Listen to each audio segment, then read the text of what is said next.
మన ఇంట్లో ఉండే కొన్ని పదార్థాలతోని చాలా సింపుల్గా టేస్టీగా ఫాస్ట్గా ప్రిపేర్ చేసుకొని కోకోనట్ చట్నీని అయితే నేను మీకు చూపించబోతున్నాను ఈ వీడియోలో. అండ్ ఇది చాలా సింపుల్గా టేస్టీగా అండ్ బెస్ట్ సైడ్ డిష్ అనమాట. హలో అండి, welcome back to my channel life with love and travel. ఈరోజు నేను మన వీడియోలో కొబ్బరి చట్నీని ఎలా ప్రిపేర్ చేసుకోవాలో చూపించబోతున్నానండి. So let's get started. ముందుగా ఒక మిక్సర్ గ్రైండర్ తీసుకొని దానిలోకి ఇలా సన్నగా పొడుగ్గా కట్ చేసిన కొబ్బరి పీసెస్ని అయితే యాడ్ చేసుకోవాలండి ఫస్ట్. దాని తర్వాత మీ స్పైసీనెస్కి తగ్గట్టుగా గ్రీన్ చిల్లీస్ యాడ్ చేసుకోవాలి. తర్వాత కొంచెం కరివేపాకు, 2 రెబ్బలు వెల్లుల్లి, 1 ఇంచ్ అల్లం ముక్క అండ్ ఒక 15 మినిట్స్ నానబెట్టిన శనగ బ్యాళ్ళు వేసుకోవాలి. అండ్ ఇదేమంటే మన కొబ్బరి చట్నీకి ఒక డిఫరెంట్ ఫ్లేవర్ అండ్ టెక్స్చర్ ఇస్తుంది. సో యాడ్ చేయడం అయితే మర్చిపోకండి, ఇది ఒక సీక్రెట్ ఇంగ్రీడియంట్ అని కూడా చెప్పుకోవచ్చు. ఆ తర్వాత 1 స్పూన్ జీలకర్ర, నేను క్లిప్పింగ్ యాడ్ చేయడం అయితే మర్చిపోయాను.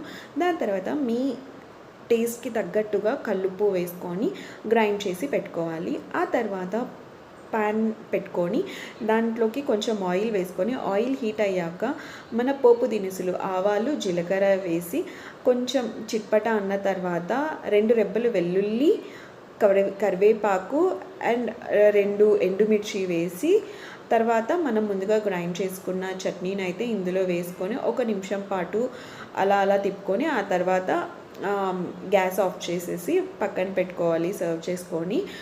అండ్ అంతే అండి, చాలా సింపుల్గా ఫాస్ట్గా క్విక్గా రెడీ అయిపోతుంది. ఎప్పుడు చేసే పల్లీ చట్నీనే కాకుండా అప్పుడప్పుడు ఇలా కొబ్బరి చట్నీ చేసుకొని తినడం వల్ల మన నోటికి డిఫరెంట్ టేస్ట్ వస్తుంది అండ్ చాలా బాగుంటుంది కూడా. అండ్ ఇది ఏమంటే మనము దోశ, ఇడ్లీ, ఊతప్పం వీటన్నిటికీ ది బెస్ట్ సైడ్ డిష్ అని చెప్పుకోవచ్చు. చాలా సింపుల్గా చాలా ఫాస్ట్గా అయిపోయింది కదండి. సో ఈ రెసిపీని అయితే మీరు ఒకసారి ట్రై చేసి మీ ఫ్యామిలీ మెంబర్స్కి అయితే రుచి చూపించండి. ఫస్ట్ నేనైతే టేస్ట్ చూసి చెప్తాను ఎలా ఉందో. ఒక దోశ అయితే వేసుకున్నాను నేను. చాలా చాలా బాగుందండి, డిఫరెంట్ టేస్ట్. ఎందుకంటే ఎప్పుడూ రెగ్యులర్గా తినే పల్లీ చట్నీని పక్కన పెట్టి ఇలా వేసుకొని తినడం వల్ల చాలా చాలా టేస్టీగా అనిపించింది. సో మామూలు ప్లెయిన్ దోశనే కాకుండా ఒకసారి ఎగ్ దోశ వేసుకొని తిని చూస్తాను. ఎగ్ దోశలోకి ఎలా ఉందో కూడా చెప్తాను మీకు. బట్ ఎగ్ దోశలోకి అయితే, కారం దోశలోకి అయితే ఇంకా చాలా బాగుంటుంది ఆ కోకోనట్ చట్నీ. బట్ ఇప్పుడైతే నేను ఎగ్ దోశలోకి ఒకసారి ట్రై చేసి చెప్తాను.